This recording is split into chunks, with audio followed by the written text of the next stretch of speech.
จบจากงานกลัวจะถึงบ้านฟาดไปตีสามถ้าหากว่าบ่อดบ่ทนอาอายคงบ่มีอยู่บ่มีกินฮอดทุกมือนี่ดอกสวัสดีสบายดี FC แฟนคลับช่วงสายบายมาพบมาพ่อกันอีกแล้วคลิปนี้ซึ่งบ่สามารถเลื่อนผ่านจากหน้าจอไปได้เลยเรื่องราวของลูกสาวของบอสนกพงศกรลูกสาวหัวแก้วหัวแหวนคนเดียวของเสียงวิหกนั่นเองอาอายน้อยสกุลณพรสู้คักสู้แน่พ่อแม่พี่น้องผู้ใดเห็นก็อึ้งทึ่งในความสามารถในความสู้ซนอดทนฝ่าฟันของน้องอาอายสกุลณพรที่ผ่านมานี่เฮากะอึ้งอยู่แล้วแหละเป็นอย่าง2ฤดูกาลซื่อๆที่เข้า3ฤดูกาลมีทั้งบ้านมีทั้งทีแล้วเป็นอย่างเนาะหลายคนก็ว่าเฮ็ดแนวใดเป็นเพราะน้องเป็นลูกสาวเจ้าของวงบ่เป็นเพราะน้องเป็น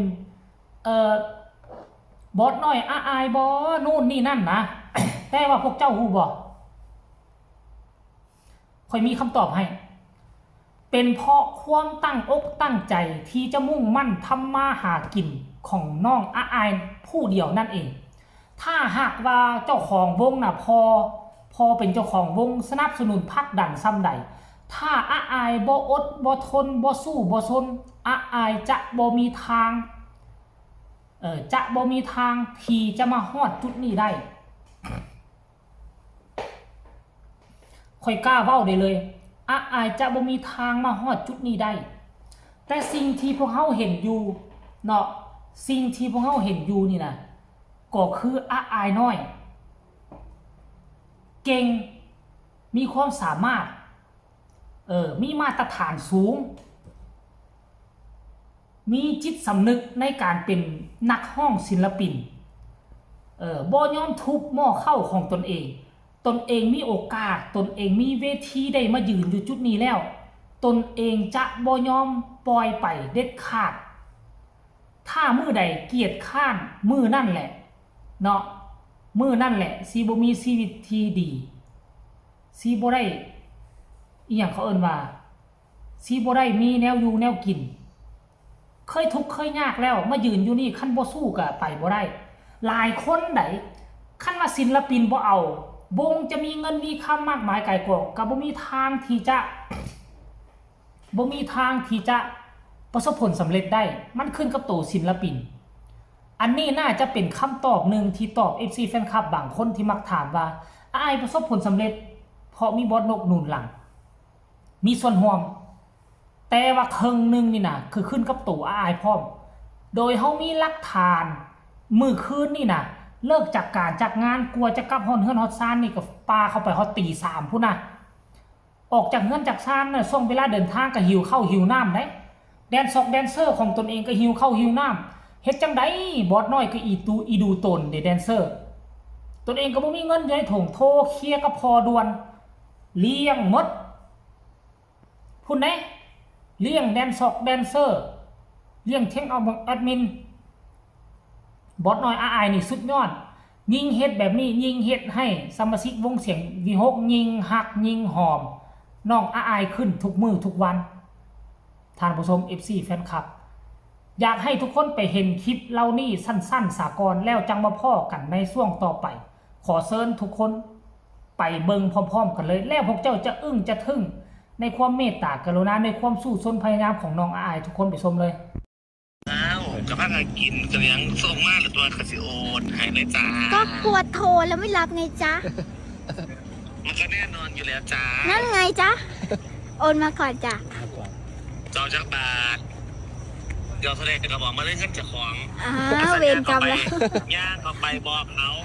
พี่หัวเท่าไหร่จะได้เคลียร์เงินก่อนเพราะพ่อหนูต้องโอนก่อนเพราะหนูจะเมาเพราะว่าพ่อหนูจะเมาแมนบอกเลยว่าข้าวให้หน่อยค่ะประมาณกี่บาทหนูจะให้พ่อโอนมาให้อาจจะพูดสิตัวเรามาจะไม่ได้อายก็หล่อแล้วครับเลี้ยงพี่ได้มิตรภาพเลยน่าจะประมาณ3,000 กว่ากับ4,000โอนมา5ก็ได้ใส่สักวันหรอวะที่สุดครับ ให้ผม โอเค ขนาด โอ เดิม เค แล้ว โอเค ครับผม ตีสามพอดีถึงบ้านครับทุกคนนี่ลาฮอดบ้านแล้วเด้อ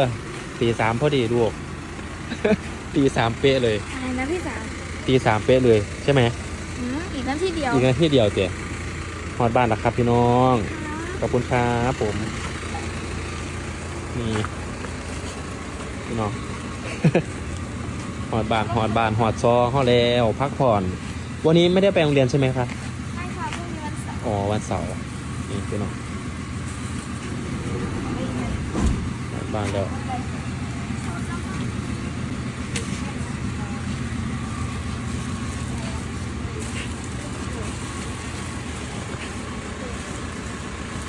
ขนของกลับบ้านกันค่ะทุกคนพักผ่อนมื้อนี้วันเสาร์เด้อครับพี่น้องอีหลาบ่ได้ไปโรงเรียน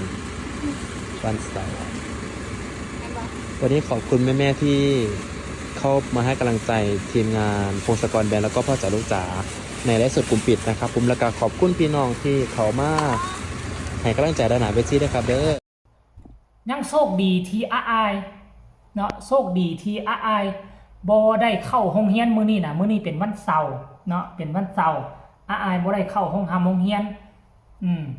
ก็เลยว่าฮอดเฮือนตี 3 ตี 4พุ่นแหละโซสิได้นอนน่ะนอนจนฮอด 12 โมงก็ได้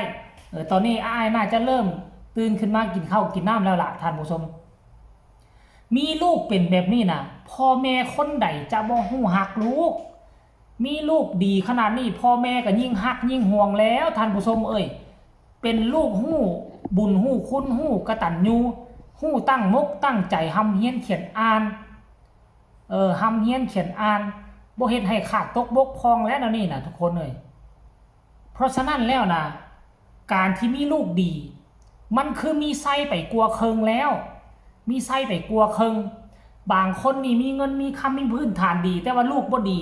เงินคำกำแก้วกับหัวไหลไปกับลูกแต่อันนี้พอนกพงศกรนะมีพื้นฐานมีมองทำมาหากินให้แล้วลูกเพียงแต่เดินตามเนาะตั้งหน้าตั้งตาเดินตามเท่านั้นแต่อายเฮ็ดให้บ่ผิดหวังเลยทุกคนแล้วพอนกพงศกรก็พร้อมซัพพอร์ตให้ลูกทุกอย่าง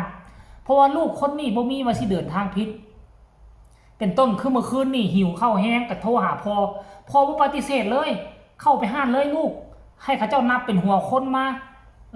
ราคาเท่าใดบอกพอสิโอนให้เลยแนวนั้นเลยท่านผู้ชมเนาะอันนี้คือเรื่องเล่าดีๆที่อยากจะนำเสนออยากเอามาฝากเอามาตอน FC แฟนคลับ